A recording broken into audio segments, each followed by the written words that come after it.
Dövlət Statistika Komitəsinin verdiyi məlumatlara görə son illərdə Azərbaycanda həm iri buynuzlu heyvanların, həm də xırdabuynuzlu heyvanların sayında ciddi azalma müşahidə olunur. Həm də Azərbaycan üçün əhəmiyyətli riskləri gündəmə gətirir, həm ərzaq təhlükəsizliyimizlə bağlı böyük problemlər yaradır.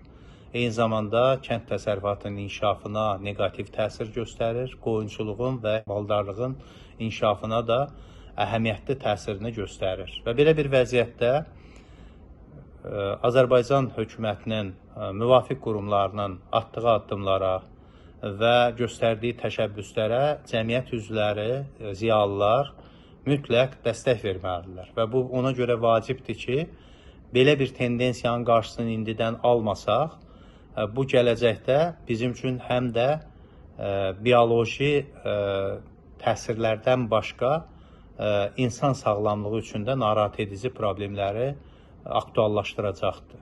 Bu baxımdan əsas səbəb olaraq göstərilir ki, iri buynuzlu heyvanları 6-9 aylığında kəsmə ənənəsi, eyni zamanda xırdabuynuzlu heyvanların da 3-5 aylığında kəsilməsinin adi hala çevrilməsi bu heyvanların vaxtından əvvəl tələf olmasına gətirib çıxarır. Burada həm onu kəsən insanlar, həm onu istehlak edən insanlar təkcə bioloji və ərzaq təhlükəsizliyi faktorlarını bir kənara qoysaq, həm də mənəvi məsuliyyət daşıyırlar. Çünki bu heyvanlar yetkinləşmədən, bala vermədən, hansısa bir şəkildə özünün məhsuldarlığını ortaya qoymadan onun tələf olunması böyük bir ərzaq problemini gündəmə gətirir və bu mənəvi kateqoriyadan çıxış edən insanlar mütləq bu prosesin dayanmasına öz töhfəsini verməlidirlər. Hər kəs öz nəfsinə sahib çıxmalıdır və bu heyvanların